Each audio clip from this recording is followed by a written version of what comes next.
Hey guys, so today you and I are going to talk about keeping your cool. So let's get into it.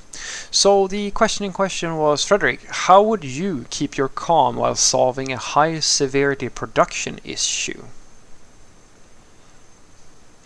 Well, I usually compartmentalize. That's how I usually take care of these sorts of things. So when you're dealing with a high severity production issue, it's usually catastrophic of some sort. Like we're talking about something has happened that is so severe that you're counting the minutes literally. And in such a situation, I like to make the analogy to there's a fire, like a full-fledged blaze in your house or your apartment or whatever, right? And in such a situation, you have to go into crisis mode thinking. And crisis mode thinking is, some people have a knack for this and some people don't. But the compartmentalization part is that you have to focus on the most immediate task at hand. And when you're in a blaze, like in a life and death situation, the first thing is you have to get yourself to safety. Number one. There's nothing else matters. Everything else is secondary. So any thought that you have that is not, how do I get myself to safety, is pointless.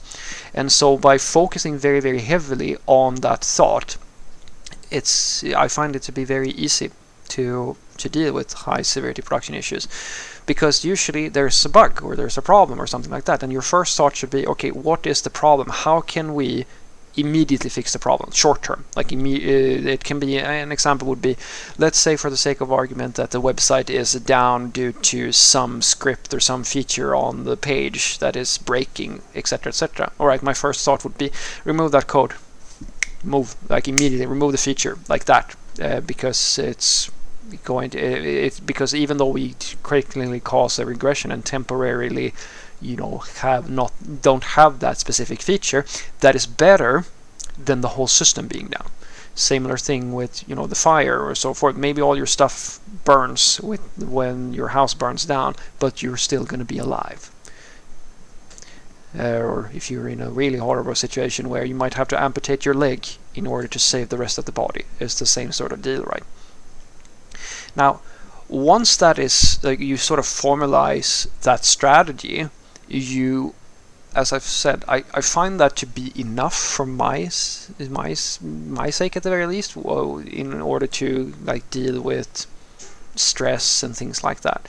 Because it's very rare that a production bug is so serious that there's no short-term fix. You can usually do very quick things in many cases. The real issue I find is to keep your calm under the investigation period.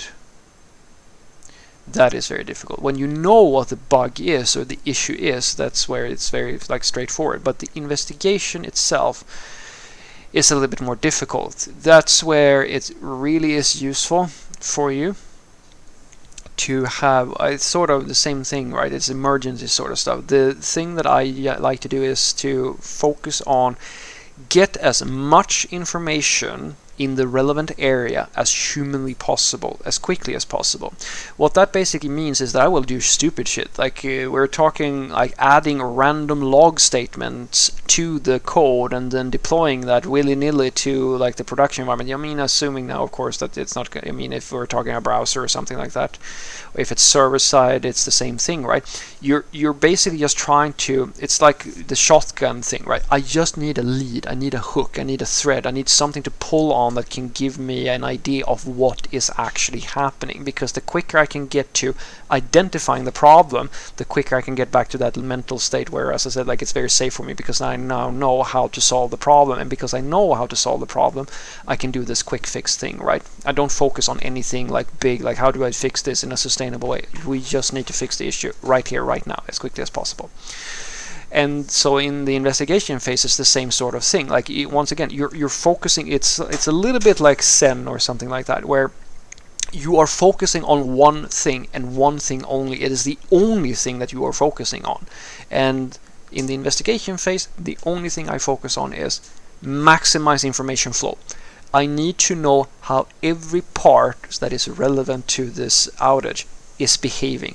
This is where logs are important. This is where fast deployment pipelines are important. Like, this is where all of this matters, because I don't think about all the repercussions. I don't think about how this impacts the business or my future career, or like, I don't care about any of that stuff, because right now I'm just trying to add a bunch of logs and find as much information as I can.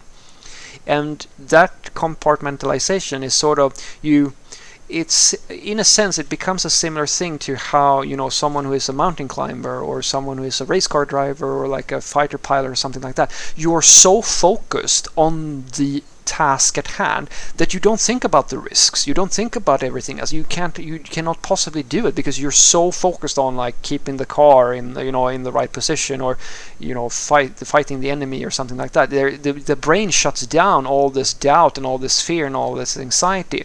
As long as you can get yourself to that state where you're only thinking about one concrete thing, this is the thing you're focusing on.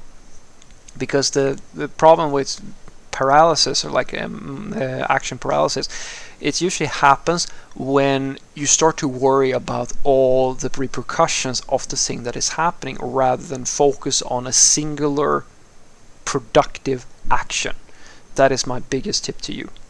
So what I want you to take away from this is that the way that I keep calm in a high severity production situation, or like there's a really serious bug, is focus on one and only one productive solution action of some sort.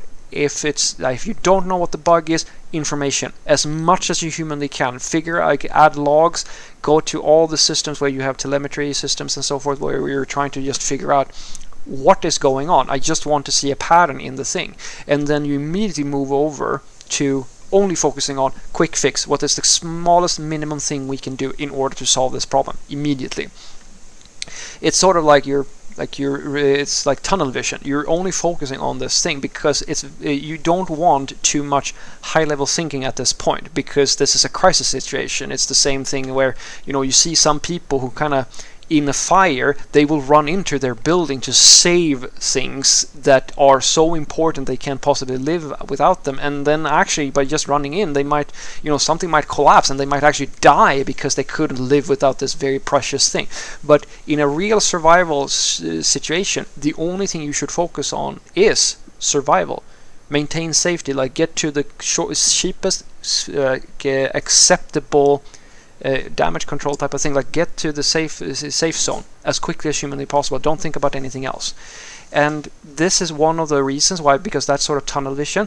There's a lot of SRE books and like crisis management types of things where the effective communication among people in this situation is actually very critical, because, as I said, like even like when you're fighting someone for your life, tunnel vision is a real factor. And in those situations, it's very, very important that you sort of practice effective communication in those scenarios, because your brain and you're going to have adrenaline, you're going to have all these limiting factors that sort of forces you into this space where it's hard for you to think rationally in like this more the way that you would have done when you were relaxed. And accounting for that is a very critical element to solving production issues in like a distributed teams or things like that in an efficient manner. So you should prepare for those sorts of scenarios before this happens, but when you get there, focus on one productive thing that you can do that moves you closer to understanding the problem and then solving the problem as quickly as possible. Have a great day.